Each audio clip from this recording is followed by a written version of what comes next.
Hello students, last class में हम लोग डिस्कस कर रहे थे relative stabilities of carb cation and free radical on the basis of various effects. आज हम लोग डिस्कस करते हैं relative stability of carb anion. Carb anion की अगर हम बात करें,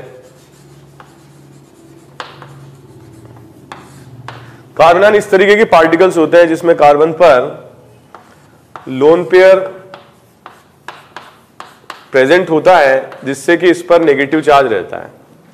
तो कार्बन एटम पर रहेगा नेगेटिव चार्ज, ठीक है। 3 sigma bonds, 1 lone pair, octet complete, electron rich. Okay, क्या होगा, इस तरीके के पार्टिकल्स के पास नेगेटिव चार्ज है तो एक्स वाई जेड अगर इलेक्ट्रॉन विड्रॉइंग ग्रुप होंगे तो स्टेबिलिटी को बढ़ाएंगे, ठीक है। तो अगर अपन बात करें कार्ब एनायन की, हाइब्रिडाइजेशन स्टेट sp3, इसका शेप अगर अपन बोले तो this will be trigonal pyramidal.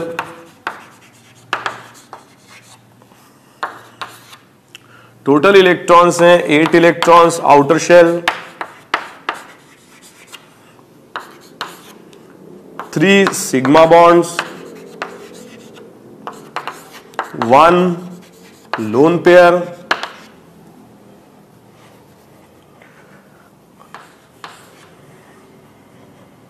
Negative charge,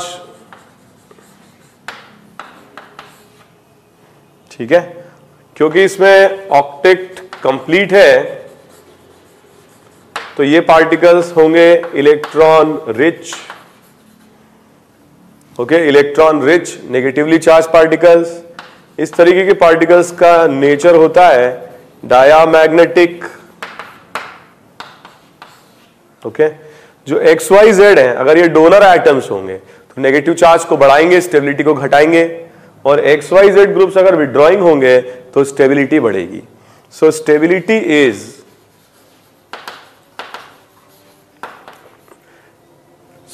is directly proportional two electron donating groups and inversely proportional two electron withdrawing groups.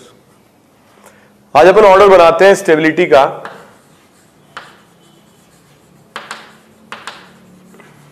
सबसे ज्यादा जो स्टेबल कार्बन आयन होंगे वो होंगे जो पार्ट ऑफ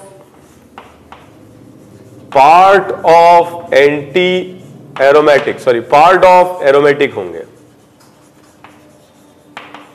और सबसे कम स्टेबल होंगे जो पार्ट ऑफ एंटी एरोमेटिक होंगे। फॉर एग्जांपल, इस एनायन में टोटल नंबर ऑफ इलेक्ट्रॉन 6 पाई है और ये पार्ट ऑफ एरोमेटिक सिस्टम है। इस तरीके के डाई एनायन, ये भी क्या है, एरोमेटिक सिस्टम का पार्ट है, ये सबसे ज्यादा स्टेबल होंगे। सेकंड नंबर पर आएंगे ऐसे कार्बन आयन जिनमें -m इफेक्ट होगा, विड्रॉइंग नेचर होगा, ठीक है। जैसे फॉर एग्जांपल इनमें अगर अपन कार्बन आयन देखें तो हम यहां पर C डबल बॉन्ड OH लगा देते हैं पैरा पोजीशन पर, तो पैरा पोजीशन पर ये -m शो करेगा ऑर्थो और पैरा पर। लेकिन अगर इस C डबल बॉन्ड OH को मेटा पर लगाते हैं तो मेटा पर ये -m इफेक्ट शो नहीं करेगा, तो इसकी स्टेबिलिटी दूसरे वाले से ज्यादा रहेगी, ठीक है। तो -m इफेक्ट और भी क्वेश्चंस हम लोग देखते हैं।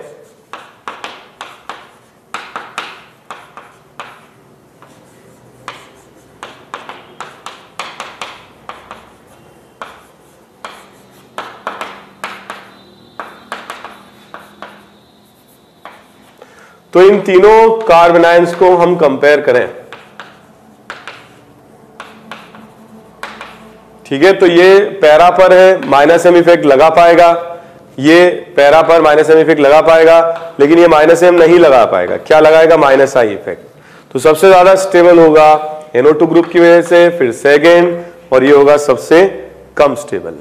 ओके, फॉर एग्जाम्पल अगर हम बात करें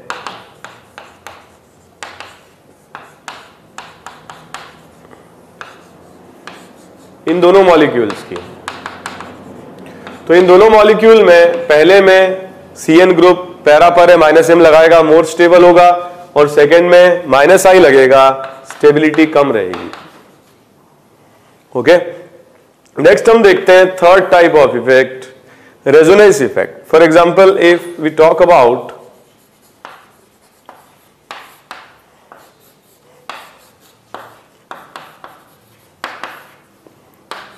these two carbon ion, more stable carbon ion ये होगा, बिकॉज यहां पर जो लोन पेयर है, नेगेटिव चार्ज है, वो ज्यादा एटम्स में डीलोकलाइज हो पाएगा, दोनों बेंजीन में डीलोकलाइज होगा, जबकि यहां पर एक ही बेंजीन में डीलोकलाइज होगा.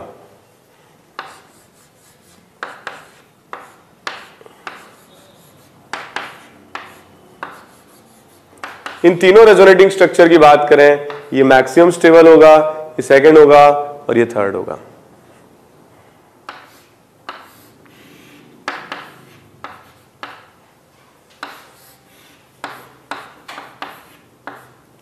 इन दोनों कार्बन आयन में second carbon ion more stable होगा, क्योंकि ये रेजोनेंस स्टेबलाइज्ड होगा.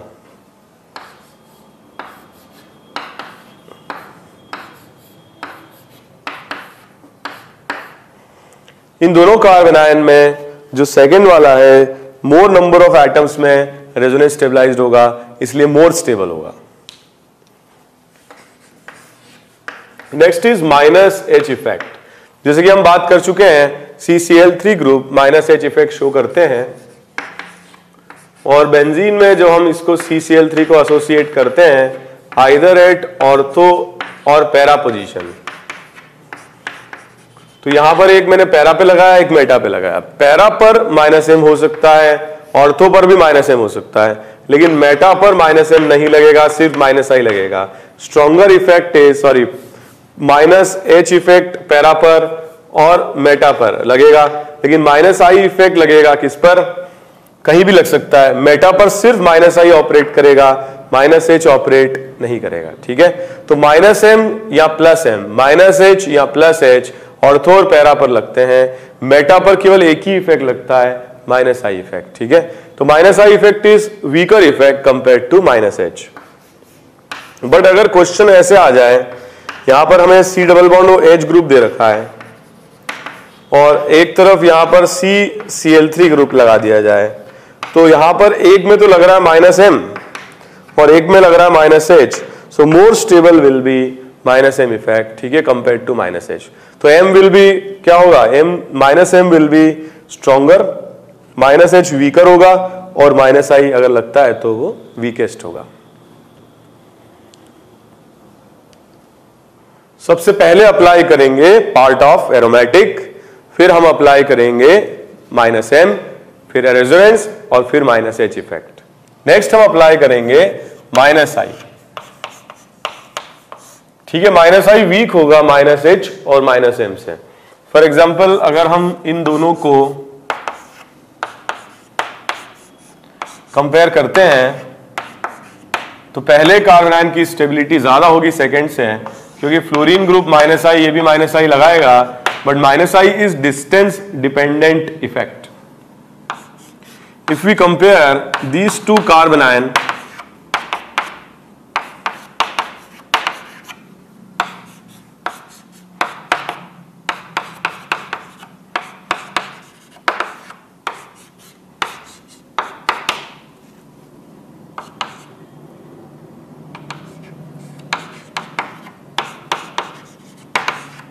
इन तीनों में ये सबसे ज्यादा स्टेबल होगा बिकॉज ऑफ -m. इन दोनों में -i लगेगा, -i ज्यादा होगा CF3 का, ये सेकंड होगा, और ये लास्ट होगा स्टेबिलिटी में. ओके, तो हम बात कर रहे थे, सबसे पहले हम अप्लाई करेंगे -m, फिर -h और फिर -i. इसके बाद कुछ क्वेश्चंस ऐसे भी बन सकते हैं कार्बन आयन की स्टेबिलिटी पर, जो रिलेटेड हो हाइब्रिडाइजेशन से. ठीक है, हाइब्रिडाइजेशन से रिलेटेड हो. For example if we talk about these 3 carbon ion,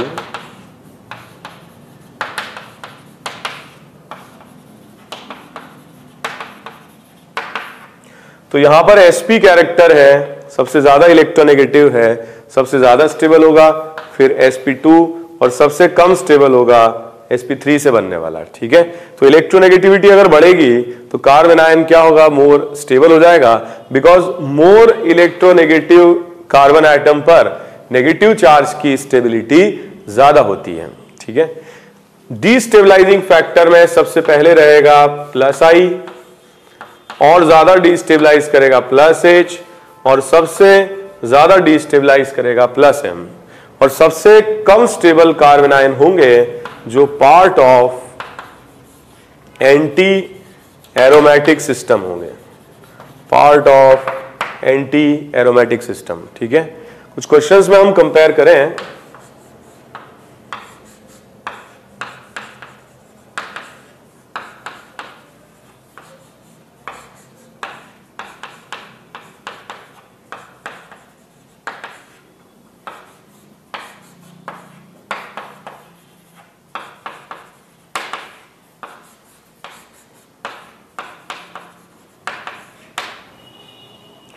तो इन चारों मॉलिक्यूल में हम कंपेयर करें, इसमें माइनस एच लगेगा और इसमें प्लस एच, क्योंकि दोनों पैरा पोजीशन पर हैं, जबकि यहां पर plus H plus I effect लगेगा, प्लस एच नहीं लगेगा, और यहां पर माइनस आई इफेक्ट लगेगा।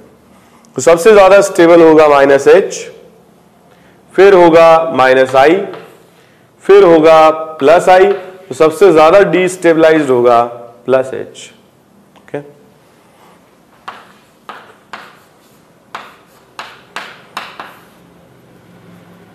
इन दोनों कार्बन आयन में कंपैरिजन हम करें तो ये पार्ट ऑफ एरोमेटिक है 6 पाई इलेक्ट्रॉन के साथ, और ये पार्ट ऑफ एंटी एरोमेटिक है 4 पाई इलेक्ट्रॉन के साथ। ये मोस्ट स्टेबल होगा और ये लीस्ट स्टेबल होगा।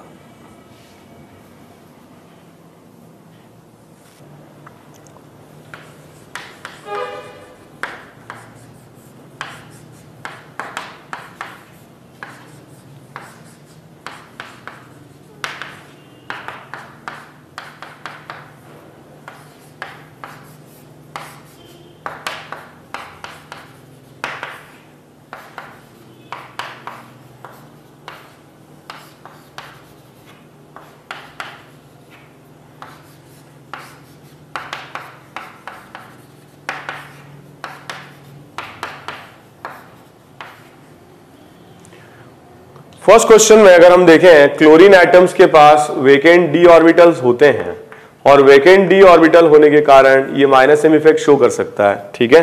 इस तरह का रेजोनेंस हो सकता है जो बताया था पी पाई डी पाई बॉन्डिंग, जबकि फ्लोरीन ग्रुप क्या होगा, केवल माइनस आई इफेक्ट शो करेगा।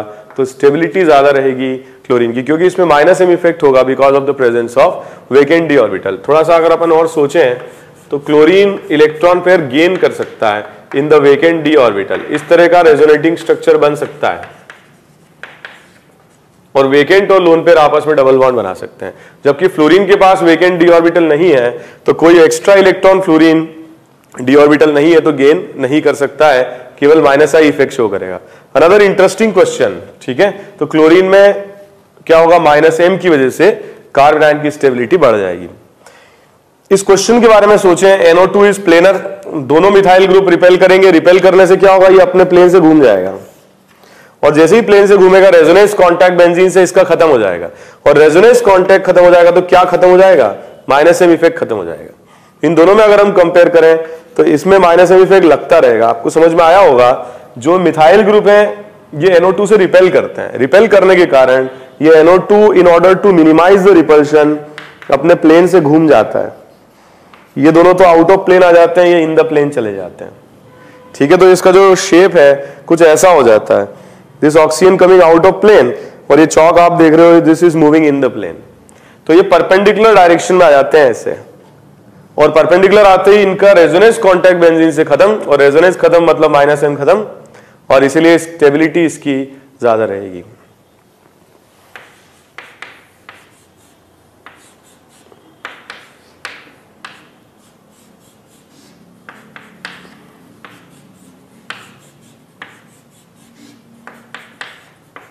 इन दोनों मॉलिक्यूल में अगर हम देखें तो यहां जो प्रेजेंट लोन पेयर है वो सी डबल बॉन्डों के साथ रेजोनेंस शो नहीं कर रहे हैं, जबकि यहां जो लोन पेयर है सी डबल बॉन्डों के साथ रेजोनेंस शो कर रहे हैं। मोर स्टेबल ये कार्बन आयन होगा।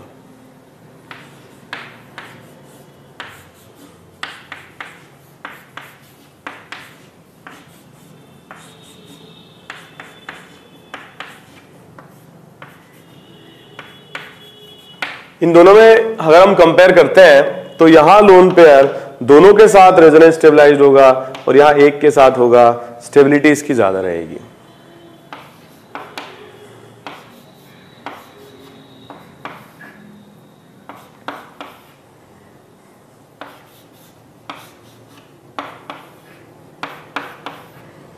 ये C double bond group resonance stabilise या माइनस एम इफेक्ट लगाएगा कार्बन आयन पर, जबकि यहां सी डबल बॉन्ड ग्रुप इस तरह का इफेक्ट नहीं लगा पाएगा, ये मोर स्टेबल कार्बन आयन होगा।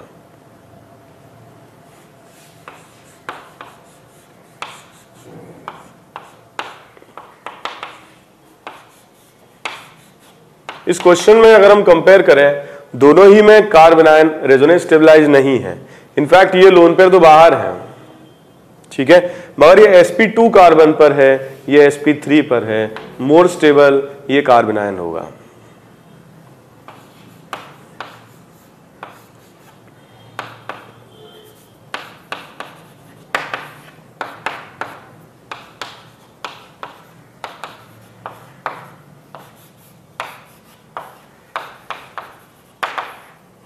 इन दोनों क्वेश्चन में अगर हम कंपेयर करें तो यहां पर दो NO2 हैं, स्ट्रॉन्गर माइनस एम इफेक्ट होगा, जबकि यहां पर एक ही NO2 है, ठीक है, माइनस एम इफेक्ट वीक होगा।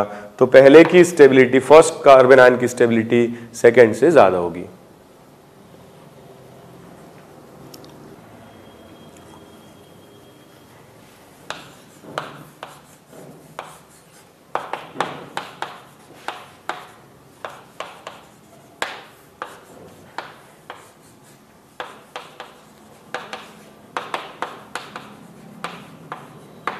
इन दोनों क्वेश्चन में NO2 group minus M effect show करेगा, पावर भी सेम रहेगी माइनस एम की, ऑर्थो पर माइनस एम और पैरा पर माइनस एम सेम ही रहेगा, डिस्टेंस पर डिपेंड नहीं करता है।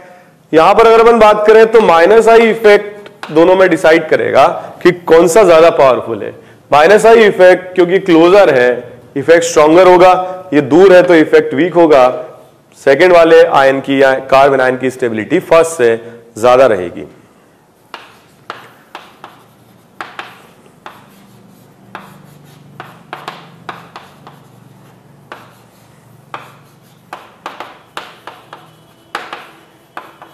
Similar type of question CH3 group, यहां पर प्लस H लगाएगा, यहां पर भी प्लस H लगाएगा, बट प्लस H भी डिस्टेंस पर डिपेंड नहीं करता है, तो हम किससे डिसाइड करेंगे?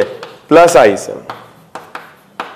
और प्लस आई इफेक्ट क्या होगा इसमें? ज्यादा स्ट्रॉन्गर होगा। स्ट्रॉन्गर प्लस आई मतलब more electron donating, and more electron donating मतलब लेस स्टेबल।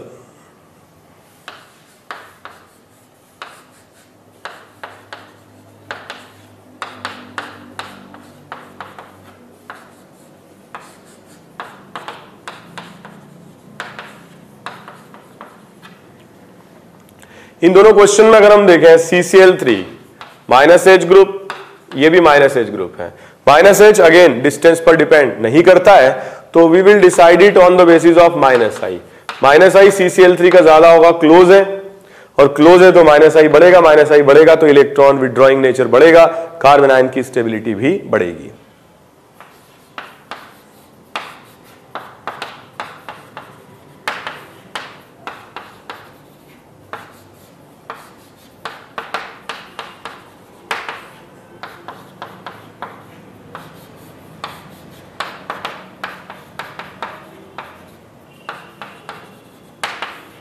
इन तीनों में हम कंपेयर करें, plus H plus H plus H तीनों में लग रहा है, but strongest plus H CH3 का होगा और वीकेस्ट इसका होगा, तो ये सबसे ज्यादा स्टेबल होगा, ठीक है, सबसे कम डोनेटिंग है, सेकेंड एंड थर्ड।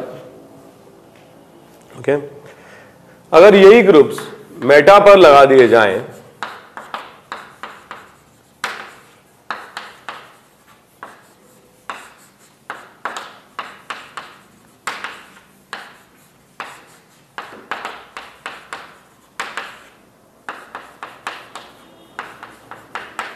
ओके, तो CH3 CD3 CT3 तीनों में ही प्लस H नहीं लगेगा, प्लस I लगेगा। प्लस I स्ट्रॉन्गेस्ट होगा CT3 का, इसलिए यहां पर ये सबसे कम स्टेबल हो जाएगा, ठीक है, मोस्ट डोनेटिंग है एंड लीस्ट स्टेबल है, सेकेंड एंड फर्स्ट। ओके,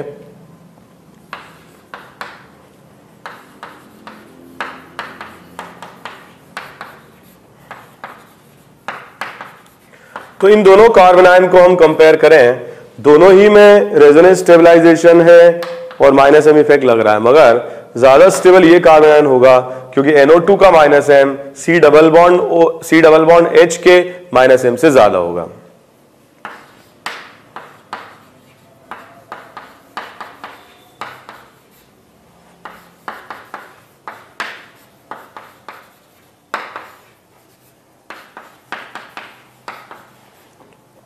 इन दोनों कार्बन आयन में हम कंपेयर करें, सेकंड कार्बन आयन फर्स्ट से ज्यादा स्टेबल होगा क्योंकि यहां लोन पेयर दोनों तरफ C डबल बॉन्डों के साथ रेजोनेंस स्टेबलाइज्ड होगा। तो हमने काफी कंपैरिजन कर लिया कार्ब कैटायन फ्री रेडिकल और कार्बन आयन की स्टेबिलिटी का। अब हम एक इंपॉर्टेंट टॉपिक डिस्कस करते हैं, रेजोनेंस एनर्जी।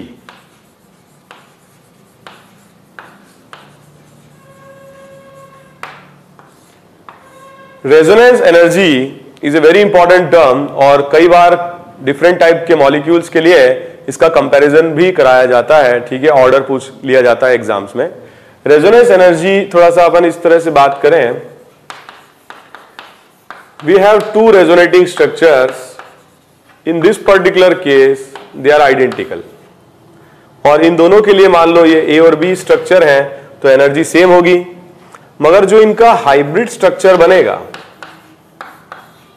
कुछ इस तरह से रहेगा, पार्शियल बॉन्ड, और हाइब्रिड स्ट्रक्चर सी की एनर्जी ए और बी दोनों से कम होगी। एनर्जी डायग्राम पर जब हम इनको बनाएंगे, वर्टिकल एक्सिस में मैं एनर्जी लेता हूं किलो जूल पर मोल या किलो कैलोरीज पर मोल, तो ए और बी सेम कोऑर्डिनेट्स पर आएंगे। ठीक है, वर्टिकल कोऑर्डिनेट्स सेम रहेंगे, मगर सी की जो एनर्जी होगी वो इन दोनों से कम आएगी। So this difference of energy between, or the difference of energy delta E between EC and EA, mod value की बात कर रहा हूं, this gap of energy is defined as resonance energy. So resonance energy is defined as the difference of energy between resonance hybrid structure, this is resonance hybrid, and most stable resonating structure. So resonance energy is the difference of energy between resonance hybrid structure and most stable resonating structure. Okay, so resonance, जैसे हमने दो resonating structure अभी बनाए थे, identical थे, ऐसे भी हम रेजोनेटिंग स्ट्रक्चर बना सकते हैं जो नॉन आइडेंटिकल हो। लेट्स से एक C एक D है, तो मोर स्टेबल D है, और इसका जब हम हाइब्रिड बनाएंगे तो इस तरह से बना सकते हैं। Okay, let's say this is E। तो जब हम इसका एनर्जी डायग्राम बनाते हैं तो एनर्जी डायग्राम में क्या होगा, D ज्यादा स्टेबल होगा और C लेस स्टेबल होगा। तो C की एनर्जी ज्यादा होगी D से, क्योंकि D की स्टेबिलिटी C से ज्यादा है। जो हाइब्रिड होगा वो इन दोनों से नीचे होगा, बट हाइब्रिड D के क्लोज होगा क्योंकि D ज्यादा स्टेबल है। अगर अपन बात करें एनर्जी C की सबसे ज्यादा है, फिर एनर्जी D की है, फिर एनर्जी E की है। So what is definition of resonance energy? Resonance energy is the difference of energy between resonance hybrid structure and most stable resonating structure. So resonance energy delta E will be the mod value of EE minus ED. E और D के बीच का gap है, मतलब hybrid का और more stable या most stable के बीच का जो डिफरेंस है, दैट इज रेजोनेंस एनर्जी।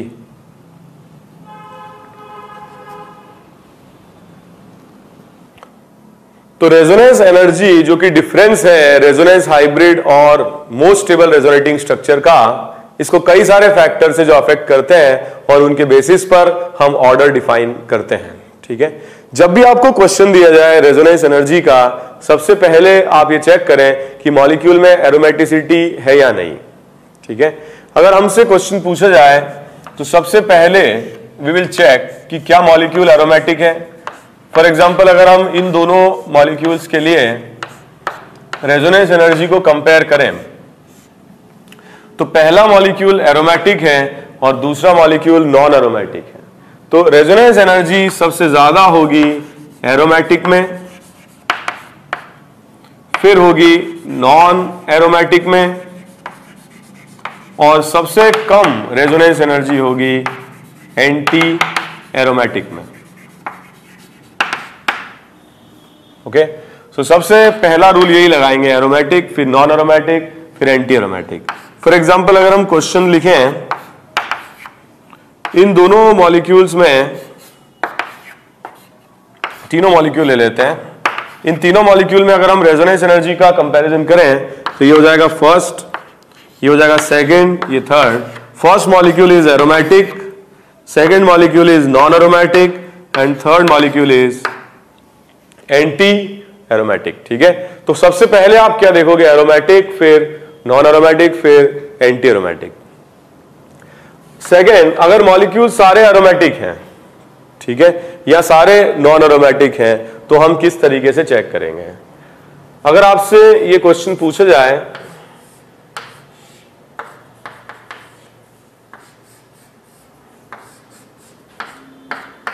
इन दोनों में से किस में रेजोनेंस एनर्जी ज्यादा होगी, first structure is aromatic and second is also aromatic, तो ऐसे में हम डिसाइड करते हैं रेजोनेंस एनर्जी उस स्ट्रक्चर की ज्यादा होगी जिसमें ज्यादा नंबर ऑफ इलेक्ट्रॉन्स या ज्यादा नंबर ऑफ पाई बॉन्ड्स या ज्यादा नंबर ऑफ एटम्स डिलोकलाइज करेंगे। यहां पर नंबर ऑफ एटम्स जो डिलोकलाइज कर रहे हैं वो 3 है और यहां नंबर ऑफ एटम्स जो डिलोकलाइज कर रहे हैं वो 7 है। सेकेंड वाले की रेजोनेंस एनर्जी ज्यादा रहेगी। ठीक है, अगर हम इसी तरीके के क्वेश्चन करते हैं,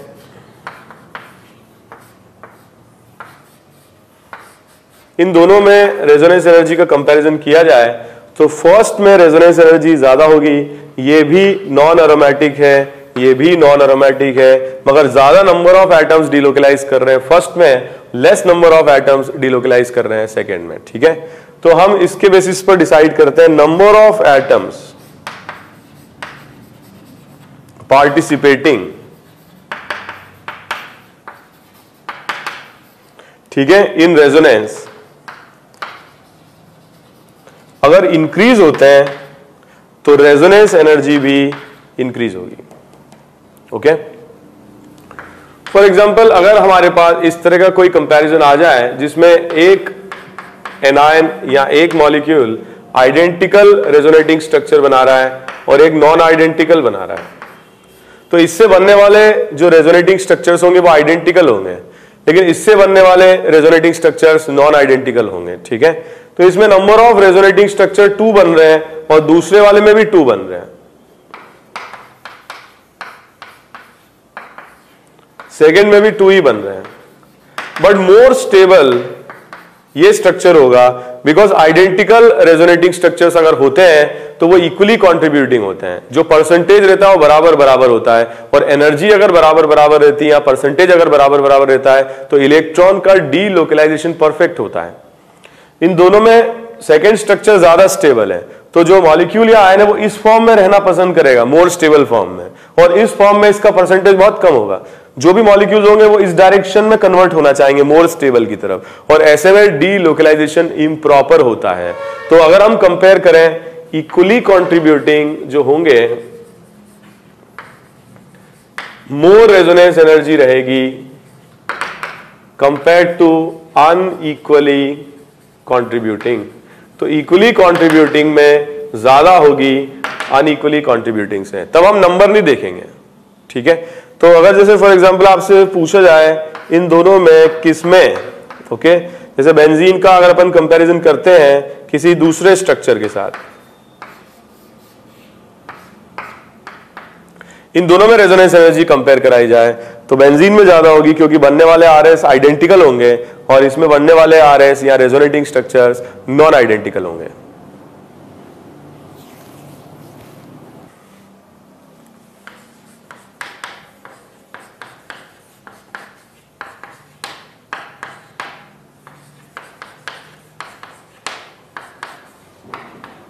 ओके, ये दोनों ही इक्वली कॉन्ट्रीब्यूटिंग रेजोनेटिंग स्ट्रक्चर्स बनाएंगे, बट पहले में रेजोनेंस एनर्जी सेकंड से ज्यादा होगी क्योंकि ये ज्यादा नंबर ऑफ रेजोनेटिंग स्ट्रक्चर्स बनाएगा।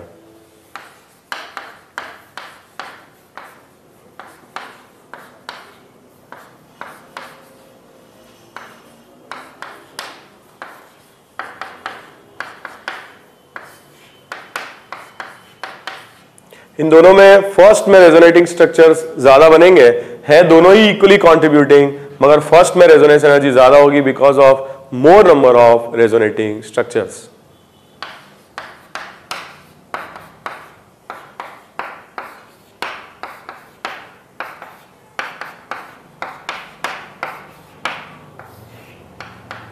Again in these two, first one will form more number of resonating structures, ठीक है, ज्यादा एटम्स रेजोनेंस में पार्ट ले रहे हैं, दोनों ही इक्वली कॉन्ट्रीब्यूटिंग, मगर फर्स्ट वाले में रेजोनेंस एनर्जी ज्यादा होगी बिकॉज ऑफ आइडेंटिकल दोनों ही है, because of more number of resonating structures.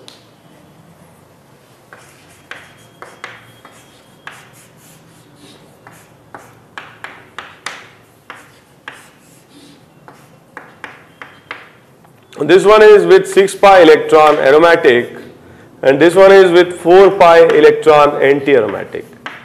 Okay, तो इसमें रेजोनेंस एनर्जी ज्यादा होगी।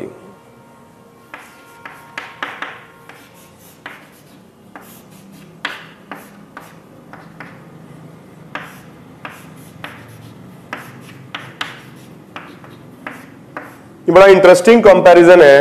फर्स्ट जो स्ट्रक्चर है इसका जब हम आरएस बनाएंगे तो ये स्ट्रक्चर आइडेंटिकल रहेगा, जबकि इसका हम आरएस बनाएंगे तो नाइट्रोजन पर आ जाएगा after donation of electron, it will develop a positive charge. Non identical RS बना रहा है, ये आइडेंटिकल बना रहा है, रेजोनेंस एनर्जी फर्स्ट की ज्यादा होगी।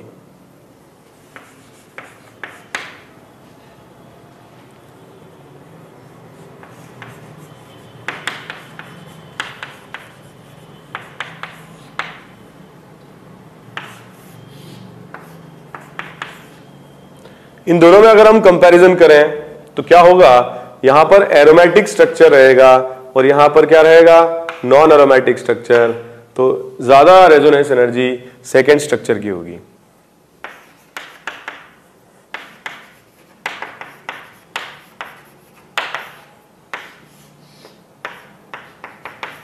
इन दोनों में अगर हम कंपेयर करें तो रेजोनेंस एनर्जी फर्स्ट की ज्यादा होगी बिकॉज ये एंटी एरोमेटिक होगा और ये नॉन एरोमेटिक होगा। ठीक है, सबसे पहले हमने चेक किया aromatic, non aromatic, anti aromatic, फिर हमने चेक किया कि अगर स्ट्रक्चर्स इक्वली कंट्रीब्यूटिंग है तो ज्यादा रेजोनेंस एनर्जी होगी और अनइक्वली कंट्रीब्यूटिंग है तो कम रेजोनेंस एनर्जी होगी। और अगर दोनों ही इक्वल है या दोनों ही नॉन इक्वल है या दोनों ही एरोमेटिक है, दोनों ही एंटी एरोमेटिक है, तो ऐसे में हम नंबर ऑफ एटम्स जो रेजोनेंस में पार्ट ले रहे हैं उनसे डिसाइड करते हैं। ठीक है, नेक्स्ट पॉइंट जो हम डिस्कस करते हैं रेजोनेंस एनर्जी कंपैरिजन के लिए, fourth factor, it is very important factor, cross conjugation. Cross conjugation, extended conjugation, cross conjugation and extended conjugation. बहुत सिंपल से एग्जांपल से स्टार्ट करते हैं। तो इन दोनों मॉलिक्यूल के लिए अगर हमें रेजोनेंस एनर्जी कंपेयर करनी पड़े तो यहां पर 1 2 3 4 5 एटम्स पार्ट ले रहे हैं, 6 एटम्स पार्ट ले रहे हैं, 1 2 3 4 5 6 एटम्स पार्ट ले रहे हैं, दोनों में बराबर है। मगर जब हम इसका आरएस बनाते हैं तो pi bond will convert into lone pair and this pi will convert into another pi. इस तरीके से हम इसका रेजोनेटिंग स्ट्रक्चर बना सकते हैं। और जब हम इसका रेजोनेटिंग स्ट्रक्चर बनाते हैं तो ये ऐसे बनेगा और आगे एक और आरएस हम बना पाएंगे। तो इस तरह के रेजोनेटिंग स्ट्रक्चर्स जो होते हैं ये एक्सटेंडेड कॉन्जुगेशन कहलाते हैं। 1 2 3 4 5 6 एक साथ पार्ट ले रहे हैं, दिस इज एक्सटेंडेड कॉन्जुगेशन। और यहां पर अगर हम देखें तो फर्स्ट सेकेंड थर्ड फोर्थ यहां ब्लॉक हो जाएगा, कॉन्जुगेशन आगे नहीं जा पाएगा। तो आइदर 3 इधर लेंगे या 3 इधर लेंगे, अगर 3 इधर लेते हैं तो फिर से ब्लॉक हो जाएगा 5 पर। तो ये दोनों डबल बॉन्ड एक साथ सी डबल बॉन्डों के साथ रेजोनेंस नहीं कर सकते हैं। जबकि यहां पर ये डबल बॉन्ड के साथ पहले ये और फिर ये आगे एक साथ रेजोनेंस कर सकते हैं। This is cross conjugation and this is extended conjugation. और रेजोनेंस एनर्जी ज्यादा रहती है एक्सटेंडेड कॉन्जुगेशन में और क्रॉस कॉन्जुगेशन में रेजोनेंस एनर्जी कम रहेगी। ठीक है, तो एक्सटेंडेड कॉन्जुगेशन की रेजोनेंस एनर्जी ज्यादा होगी और क्रॉस कॉन्जुगेशन की कम होगी। ठीक है, एक और ऐसा क्वेश्चन देखते हैं। यहां पर अगर अपन डबल बॉन्ड लगा देते हैं या यहां पर NH ले लेते हैं, similar type of structure NH, तो ये वाला जो double bond single bond double bond single bond double bond extended होगा, double bond single bond double bond cross होगा और इसकी रेजोनेंस एनर्जी ज्यादा रहेगी।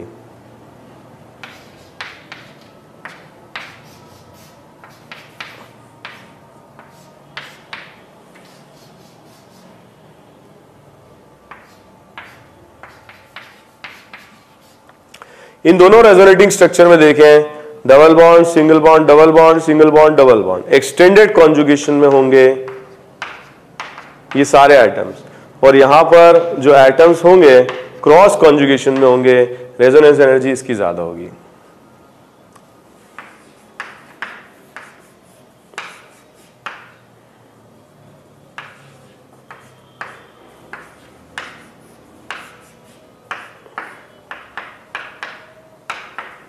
इन दोनों में हम कंपेयर करें तो जो बाद वाला स्ट्रक्चर है इसमें 5 एटम एक साथ रेजोनेंस कर रहे हैं, जबकि इसमें 3 एटम्स कर रहे हैं। ये क्रॉस कॉन्जुगेटेड है, ये एक्सटेंडेड कॉन्जुगेशन में है, रेजोनेंस एनर्जी ज्यादा होगी सेकेंड स्ट्रक्चर की।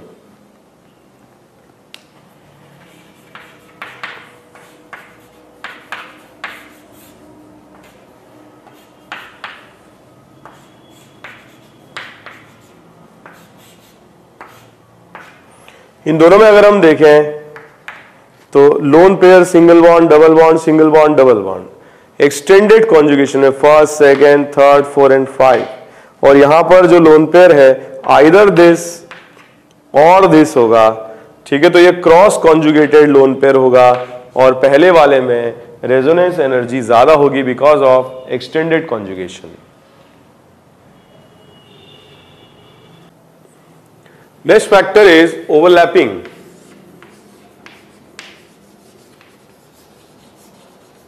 ओवरलैपिंग के बेसिस पर भी रेजोनेंस एनर्जी डिफाइन की जा सकती है।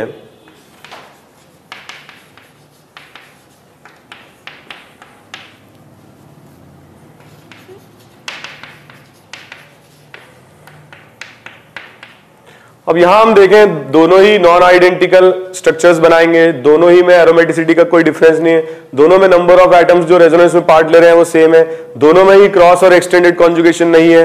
मगर जब हम इसका RS बनाएंगे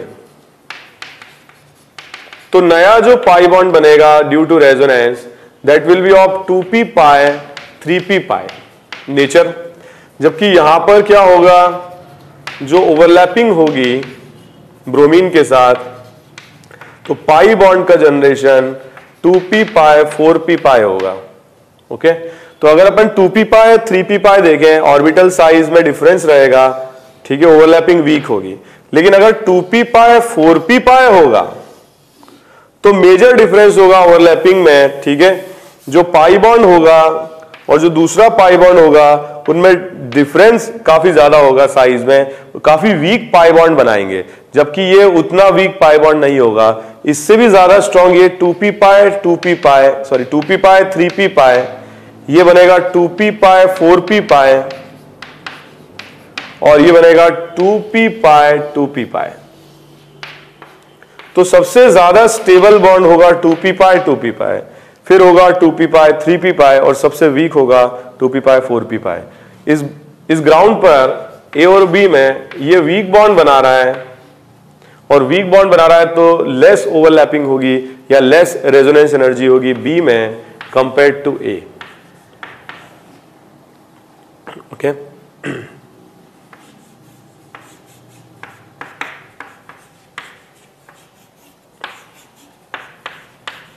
इन दोनों को अगर हम कंपेयर करें O और S तो more stable overlapping carbon oxygen, less stable overlapping carbon sulphur, मोर रेजोनेंस एनर्जी फिनॉल की होगी थायोल से।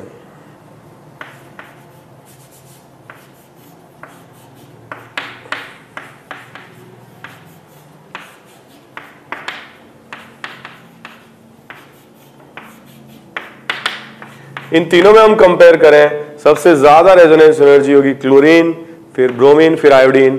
2p पाई, 3p पाई, 2p पाई, 4p पाई, 2p पाई, 5p पाई। ठीक है, तो ये मोस्ट रेजोनेंस स्टेबलाइज्ड होगा, या हम ये बोल सकते हैं इसमें रेजोनेंस एनर्जी बहुत ज्यादा होगी।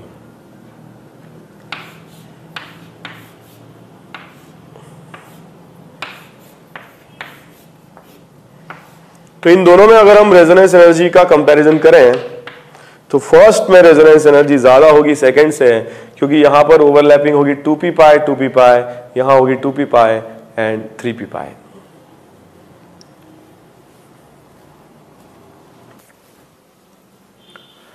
Next we can compare resonance energy on the basis of electronegativity.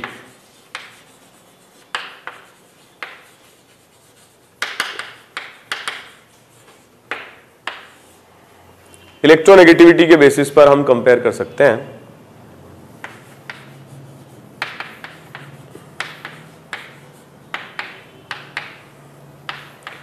इन दोनों में यदि हमें रेजोनेंस एनर्जी कंपेयर करनी हो, यहां पर जब इलेक्ट्रॉन डोनेट होंगे O पर प्लस आएगा,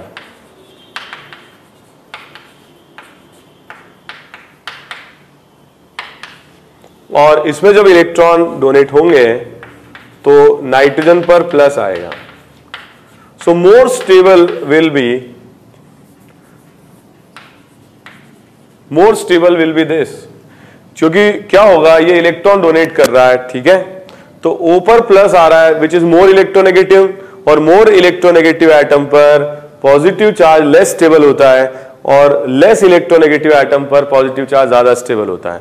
इन दोनों में अगर हम कंपेयर करें A और B में, A लेस स्टेबल RS बना रहा है because of the charge development on more electronegative atom, और B मोर स्टेबल बना रहा है because less electronegative nature of nitrogen. So if we talk about the resonance energy, A की ज्यादा होगी B से। ओके, इलेक्ट्रॉन डोनेशन के कारण रेजोनेंस एनर्जी बढ़ेगी। यहां पर अगर अपन देखें, यहां पर अगर दे दिया जाए CH2 नेगेटिव, OH, NH2, इन तीनों में हम कंपेयर करें सबसे ज्यादा होगी। ठीक है, अगर यहां पर भी O नेगेटिव ले लेते हैं, यहां पर भी नेगेटिव ले लेते हैं, ठीक है, तो सारे ही क्या हो गए, एनायन हो गए। तो यहां पर ये लीस्ट इलेक्ट्रोनेगेटिव है, ये मोस्ट इलेक्ट्रोनेगेटिव है, तो इसकी इलेक्ट्रॉन डोनेटिंग पावर ज्यादा है और इसलिए रेजोनेंस एनर्जी भी ज्यादा होगी। यहां पर O और N में देखें, O की इलेक्ट्रॉन डोनेटिंग पावर कम है, N की इलेक्ट्रॉन डोनेटिंग पावर ज्यादा है, तो क्या होगा, सेकेंड, और ये हो जाएगा थर्ड। ठीक है, तो अगर ओवरलैपिंग सेम है तो फिर हम डिसाइड करते हैं on the basis of electronegativity. Okay, एक और कंपैरिजन है फिनॉल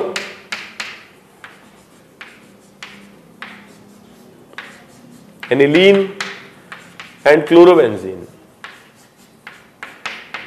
तो यहां पर देखिए 2p 2p ओवरलैपिंग होगी, यहां पर भी 2p 2p ओवरलैपिंग होगी, यहां 2p 3p ओवरलैपिंग होगी, तो रेजोनेंस एनर्जी सबसे कम इसमें आएगी। इन दोनों में अगर हम देखें, nitrogen less electronegative more donating and oxygen more electronegative less donating. So this will be the order of resonance energy.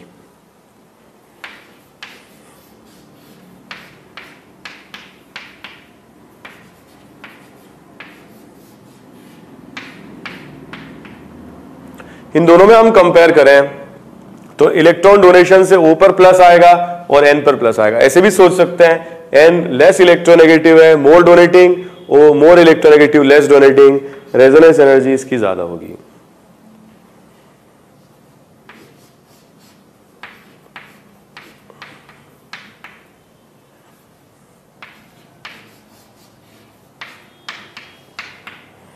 इन दोनों में हम कंपेयर करें O और S में, O की और S की, O की ओवरलैपिंग बेटर होगी 2p 3p, और इसमें 2p 3p होगी, इसमें 2p 2p होगी। तो बेटर ओवरलैपिंग के साथ क्या होगा, यहां पर रेजोनेंस एनर्जी इसकी ज्यादा आएगी इसके कंपैरिजन में। कुछ इंटरेस्टिंग एग्जांपल है CH3C double bond O negative और CH3C डबल बॉन्ड OH में से रेजोनेंस एनर्जी किसकी ज्यादा होगी? It's a very interesting question. Stability तो एक ही कम होती है because it is a charge particle and it is a neutral particle, but if we talk about resonance energy ये आइडेंटिकल RS बनाएगा इक्वली कॉन्ट्रीब्यूटिंग, और ये रेजोनेटिंग स्ट्रक्चर बनाएगा नॉन आइडेंटिकल। तो इसमें आइडेंटिकल RS है, इसमें नॉन आइडेंटिकल है। रेजोनेंस एनर्जी की अगर बात की जाए तो A की ज्यादा होगी 20 है, ठीक है। तो कार्बोक्सिलेट आयन की रेजोनेंस एनर्जी कार्बोक्सिलिक एसिड से ज्यादा होती है। हम स्टेबिलिटी की बात नहीं कर रहे, हम रेजोनेंस एनर्जी की बात कर रहे हैं, जो कि हाइब्रिड के और मोस्ट स्टेबल रेजोनेटिंग स्ट्रक्चर के बीच का एनर्जी गैप है, ठीक है। तो रेजोनेंस एनर्जी A की ज्यादा है क्योंकि एनायन पार्टिकल है और दोनों RS आइडेंटिकल है, इक्वली कंट्रीब्यूटिंग है, जबकि B में ये रेजोनेटिंग स्ट्रक्चर्स आइडेंटिकल नहीं है, इक्वली कंट्रीब्यूटिंग नहीं है, इसलिए रेजोनेंस एनर्जी B की कम है A से।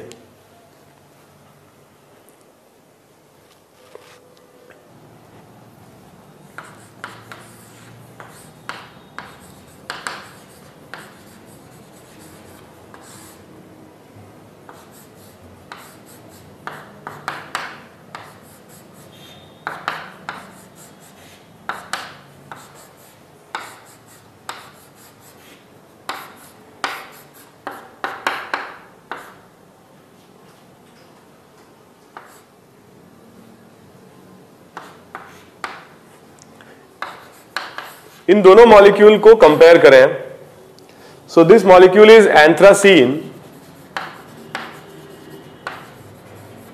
And this B molecule is phenanthrene. तो इसमें इन दोनों मॉलिक्यूल में से रेजोनेंस एनर्जी B की ज्यादा होगी A से। दिस इज फ्राइस रूल, पहले भी हम एक बार डिस्कस कर चुके हैं। इसमें एक ये बेंजीन जैसा स्ट्रक्चर है, एक ये बेंजीन जैसा स्ट्रक्चर है, एक ये बेंजीन जैसा स्ट्रक्चर है। तो इसमें B स्ट्रक्चर में 3 बेंजीनॉइड फॉर्म है, जबकि A स्ट्रक्चर में एक बेंजीन जैसा स्ट्रक्चर है और नहीं है, ठीक है। सॉरी, एक ये रेजोनेट एक बेंजीन जैसा स्ट्रक्चर है, ये नहीं है, ठीक है। तो इसमें 2 बेंजीन जैसे स्ट्रक्चर है और इसमें एक इंस्टेंट पर तीनों बेंजीन जैसे स्ट्रक्चर है। तो A में 2 बेंजीनॉइड फॉर्म है, A स्ट्रक्चर में 2 बेंजीनॉइड फॉर्म है। तो ऐसे मॉलिक्यूल्स की रेजोनेंस एनर्जी ज्यादा होती है जिसमें नंबर ऑफ बेंजीनॉइड स्ट्रक्चर ज्यादा होते हैं, ठीक है। This rule is Fries rule. The resonance energy of molecules having more number of benzenoid form will have more resonance energy, ठीक है। ये बहुत इंपॉर्टेंट कंपैरिजन है एंथ्रासीन एंड फिनाइनथ्रीन। एक क्वेश्चन और देखते हैं।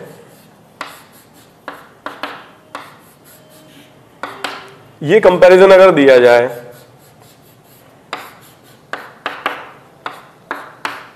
तो इन दोनों में रेजोनेंस एनर्जी देखो, ये परफेक्ट बेंजीन है, किसी भी रेजोनेटिंग स्ट्रक्चर में बेंजीन रहेंगे, लेकिन नैप्थलीन में this is biphenyl and this is naphthalene.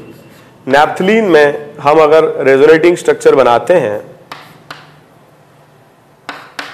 तो एक रेजोनेटिंग स्ट्रक्चर ये भी बनेगा और इस रेजोनेटिंग स्ट्रक्चर में ये बेंजीन है मगर राइट वाला बेंजीन नहीं है। तो इस रेजोनेटिंग स्ट्रक्चर से समझ में आ रहा है कि नंबर ऑफ बेंजीन रिंग्स या नंबर ऑफ बेंजीनॉइड फॉर्म्स कम हो रहे हैं, जबकि इसमें हमेशा रहेंगे। This is biphenyl and this is naphthalene. तो रेजोनेंस एनर्जी बाइफिनाइल की ज्यादा होगी नैप्थलीन से।